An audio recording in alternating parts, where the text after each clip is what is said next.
Good morning guys, ang gagawin naman po namin ngayon ay gagawa po kami ng lumpiang Shanghai. Ang naka-assign po sa amin ngayon ay 2 kilong lumpiang Shanghai. Nag-retired na po yung isa naming kasamahan kaya po yun may pa-surprise party po sa kanya sila ma'am. So ayun na nga po, inagahan na po namin para mabilis po kaming matapos dahil 12 po kailangan andun na kami sa venue. Ang gagawin ko po ngayon ay ikakat ko yung wrapper for 2 pieces. At yun naman po si Ma'am Christine ang magpa-fry, si Ma'am Mea naman po ang magbabalot at si Ma'am Carmen naman po ang magluluto ng iuulam namin. So ayan na nga po, sinimulan ko na po ang pagkat ng wrapper. Ako baga po ay hindi marunong magbalot ng lumpia pero itatry ko po, I'll do my best. Ayan, nandito po ako sa isang table, andun sila sa kabila. Ako po ay seryosong nagkakat dito. Mamaya na po ang kwentuhan. At ayan, nagluto sila ng 4 na peraso para tikman namin kung may lasa baga o wala. Syempre titig-isa kami, yun ang part na iniintay ko ay ang tumikim. Napakasarap at siyang tunay nga namang napakasarap talaga ng luto namin ng aming timpla.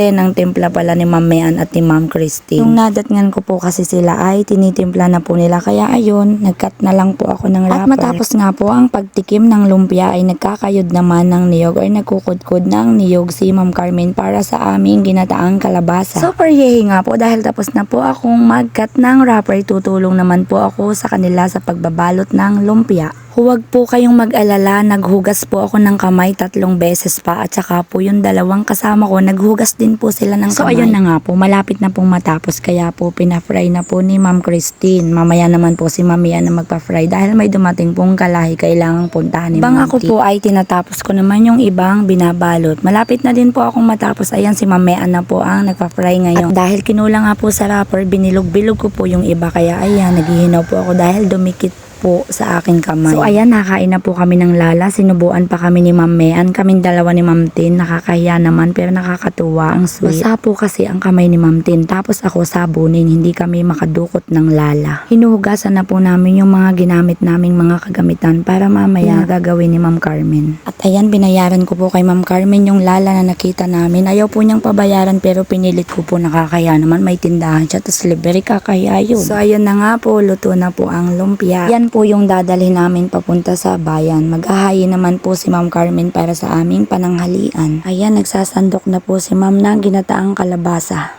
May kunti pa palang natira na lumpia at ito ay ipiprito pa nila. Mamaya ako naman po ang magpa-fry after lunch. Sabi po kasi ng dalawa ay kumain muna ako bago daw ako At ayun, nakita ko ang malaking tasa ni Ma'am Carmen na nakakatuwa naman. 5 tao ang pwedeng uminom dyan sa tasa na yan. O yung mga coffee lover dyan, advice ko lang sa inyo, bumili kayo ng ganyang tasa para hindi kayo mayat-mayay timpla. Yan na nga po, ayaw magpaawat ni Ma'am Tin sa pagpiprito. Kaya mamaya na lang daw ako, siya na lang daw muna. O ay di mamaya na ako. Thank you Ma'am Carmen sa iyong inihandang yummy-licious lang. Ang sarap po nung ginataang kalabasa ni Ma'am Carmen. Actually po madalang ako makatikim nito kahit ako'y tagalin. Bulang lang po palagi ang luto ni Inay para sa aking anak na si Ken. So ayan po, gaya po nung sinabi ko kanina, ako naman po ang magpa-fry. Bago ko po tapusin itong video ko ay nagpapasalamat po ako ng sobra sa mga taong nanonood sa aking mini vlog. Salamat din po sa aking new followers. Salamat din po sa lahat ng nagsishare ng aking video. At salamat din po sa aking mga kaibigan na handang laging sumuporta sa aking mini vlog. Hindi ko na po kayo iisa-isahin at baka po tayo ay abutin pa ng hanggang bukas. Walang hanggang pasasalamat po sa inyong lahat. Sana po ay huwag kayong magsasawang manood ng aking mini vlog. Salamat, mag-iingat po kayong lahat at patnubayan po tayo palagi ng ating Panginoong Diyos. Ay, so ang sipag ng asawa ni Ma'am.